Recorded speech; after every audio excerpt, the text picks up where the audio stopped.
Bonjour, bienvenue dans la série sur la cosmologie. Donc nous allons continuer sur les modèles construits avec la relativité générale. Donc on a vu que pour kappa positif, la géométrie de l'univers, pour moins pour l'espace, pour une tranche spatiale à un temps cosmologique donné, était une géométrie sphérique.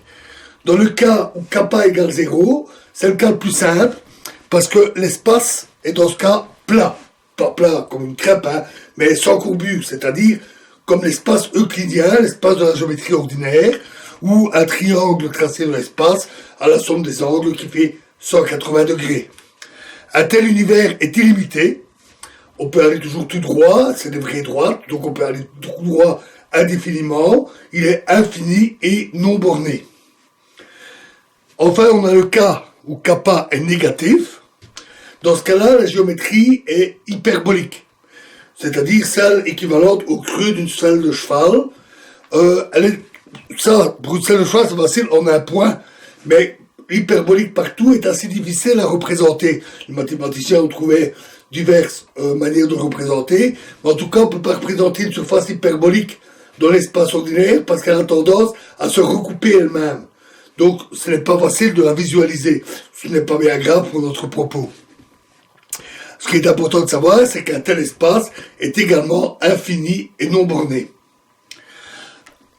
Notons que un point important, qui a d'ailleurs été un grand sujet des mathématiciens pendant des siècles, c'est le problème des parallèles.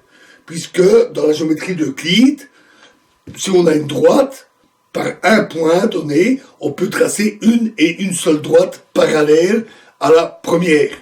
Et pendant longtemps, les mathématiciens ont cru que c'était inévitable et ont essayé de le démontrer à partir des autres postulats de la géométrie d'Euclide, mais sans jamais y arriver. Jusqu'à ce que d'une part on démontre que c'était impossible, qu'on peut ou bien l'accepter ou le refuser, ça donne une géométrie cohérente, et d'autre part en construisant des géométries différentes. Dans la géométrie sphérique, justement, l'équivalent des droites, à savoir les grands cercles, les géodésiques, ne constitue pas par une droite donnée, c'est-à-dire un grand cercle. Si on prend un autre point, on ne sait pas tracer une parallèle, parce que tous les grands cercles se coupent. Les méridiens, par exemple, se coupent au pôle. Donc par un point, il ne passe aucune parallèle. Et notons qu'en cartographie, ce qu'on appelle des parallèles, ce ne sont pas des parallèles de la géométrie. C'est le nom qui a été donné comme ça parce que sur une carte, une projection de Mercator, les parallèles sont des lignes droites, parallèles. Mais ce ne sont pas des parallèles pour la géométrie sphérique, puisque les parallèles au niveau des pôles sont de tout petits cercles, et pas des géodésiques, certainement pas des droites. Enfin, en géométrie hyperbolique, la particularité est que par un point, on peut tracer une infinité de parallèles à une autre droite, une autre géodésique.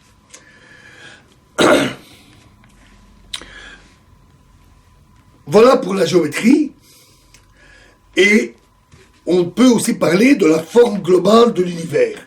Alors, la forme globale de l'univers, pour la décrire, la géométrie est insuffisante, car il existe plusieurs possibilités. Et la relativité générale ne permet malheureusement pas de trancher. En fait, nous n'avons pas de théorie qui permette de décider quelles seraient les formes appropriées pour l'univers. Alors, qu'entend-on par là ?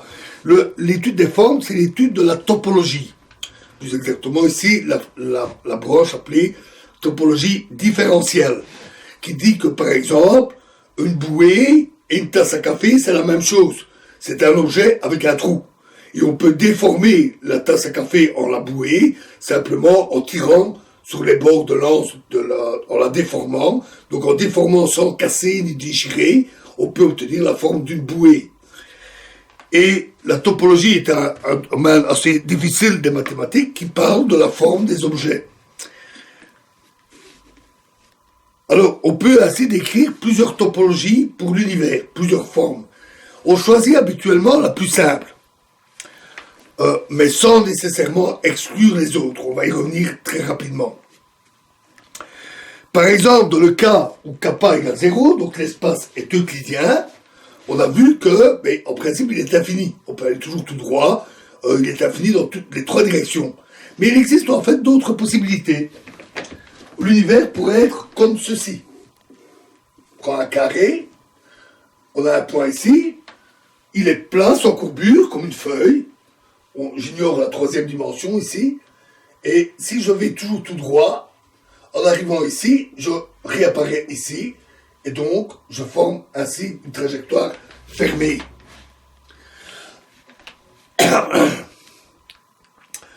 Donc, en allant toujours tout droit, on fait le tour de l'univers, ce qui est assez peu intuitif. Notons que ce bord, le bord du carré ici, est tout à fait conventionnel. C'est juste pour la représentation, il n'est pas de l'univers. Et j'aurais pu placer les bords de mon carré à tout autre endroit dans cet univers. Des exemples de topologie de ce genre, c'est celle du pneu, par exemple, le tore. Le pneu, si vous faites un chemin comme ça ou un chemin comme ça, dans tous les cas, vous faites le tour. Et elle est assez proche, en plus, pour le tore, assez proche de la géométrie euclidienne, alors c'est pas tout à fait vrai. On appelle cela plutôt le tore plat. Et même, puisque l'espace est à 3 dimensions, on parle du tore plat à 3 dimensions, ou T3. Un autre exemple, c'est les jeux vidéo, ou dans des jeux comme Pac-Man, où le petit personnage peut aller à gauche, et puis il réapparaît de l'autre côté de l'écran, comme s'il avait été toujours tout droit, sans rencontrer d'obstacle. Notons que dans un tel univers, on verrait son image répétée à l'infini, puisqu'un rayon lumineux qui part dans un sens fait le tour. À ce moment-là, ce qu'on verrait, c'est visuellement, on aurait une répétition infinie de cette zone-là, et un petit bonhomme verrait son image répétée à l'infini dans chacune des cases. En fait, visuellement, l'univers serait infini, comme si on était placé dans un palais des glaces. Mais en réalité, toutes ces zones-là, c'est l'univers, c'est le même. C'est simplement visuellement qu'on a cette répétition des images.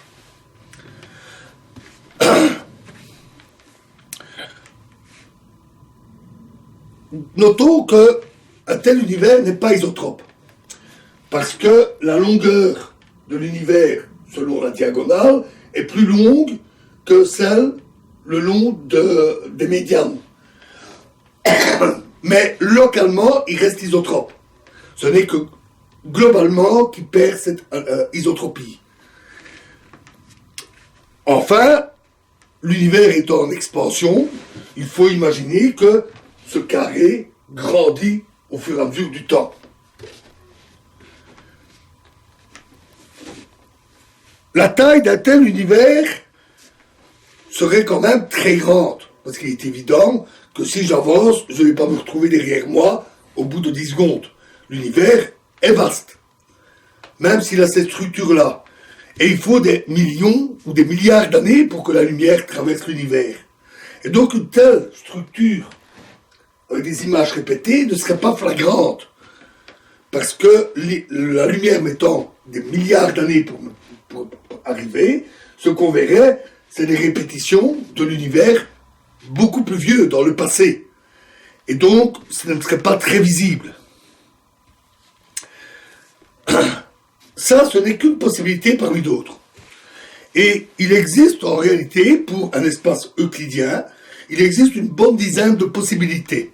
Elles ont été répertoriées par les mathématiciens et ils en ont compté une bonne dizaine. Par exemple, il y a des structures de type cylindre, c'est-à-dire infinies dans une direction, mais bouclées, comme cela, dans une autre direction. Il y a des topologies de type Möbius, donc le ruban de Möbius, qui est torsadé. Et dans une telle structure, les images qu'on verrait seraient inversées, telle bêche. Donc il existe en tout une douzaine de possibilités. De même, dans la géométrie sphérique, il y a une dizaine de possibilités aussi. Et dans le cas hyperbolique, il y en a beaucoup. Vraiment beaucoup. Et à tel point qu'on n'a pas réussi à toutes les classer. C'est un problème ouvert. dans le cas des géométries hyperboliques, à courbure constante, à 2 ou 3 dimensions, le classement complet de toutes les topologies est un problème ouvert. Voilà pour la structure générale de l'univers telle qu'on peut la modéliser. Alors qu'en est-il de la confrontation aux observations?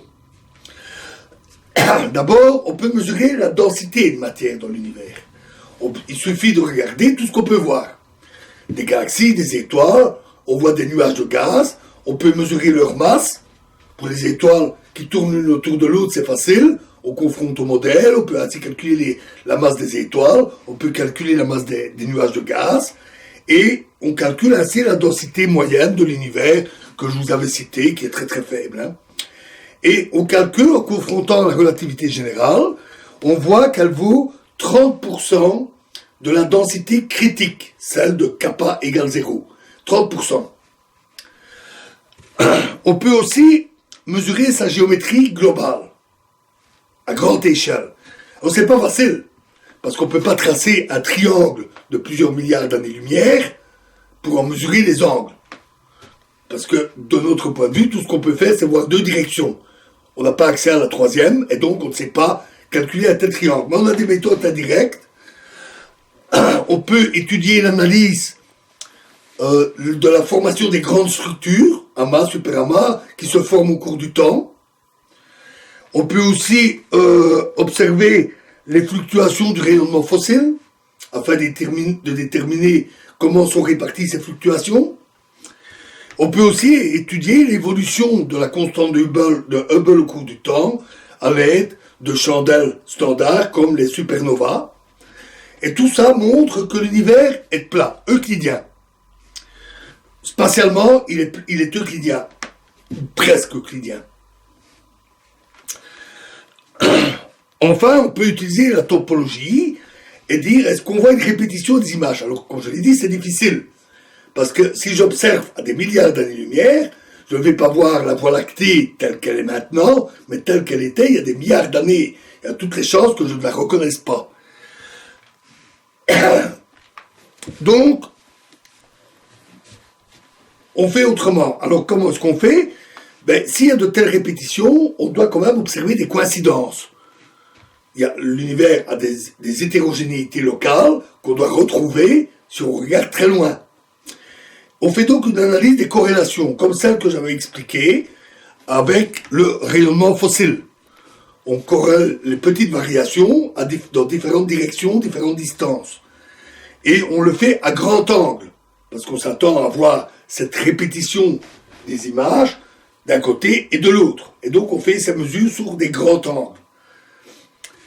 On étudie la répartition des galaxies, on regarde ça aussi dans les fluctuations du rayonnement fossile, et aucune corrélation n'apparaît.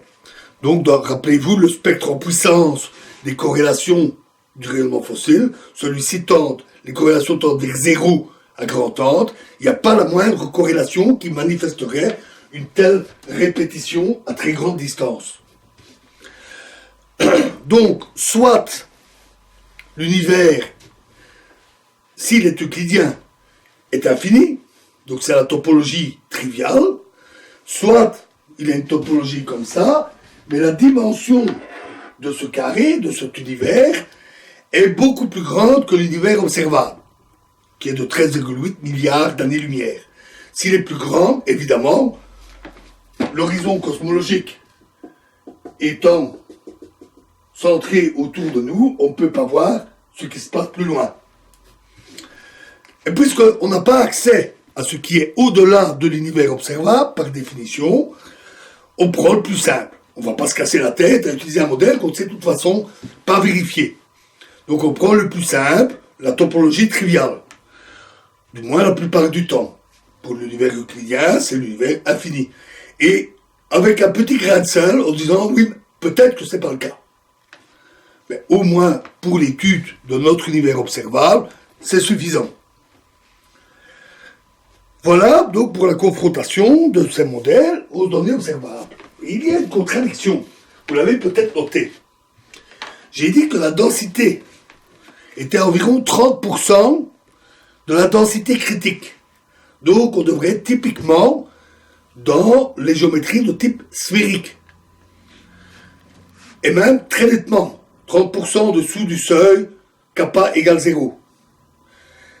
Or, l'observation dit l'univers, il est euclidien, c'est-à-dire kappa égale 0. Donc là, on a une contradiction. La raison en est que nous avons ignoré une composante. J'en ai pas parlé parce que, a priori, ce n'est pas une donnée qu'on s'attendrait jouer un rôle en cosmologie. Et pourtant, et donc cette composante, c'est la matière noire. Et la matière noire, c'est un sujet important, où là aussi il y a parfois des malentendus, donc nous allons bien décrire, bien expliquer ce que c'est, et nous verrons ça dans la prochaine vidéo. Je vous remercie.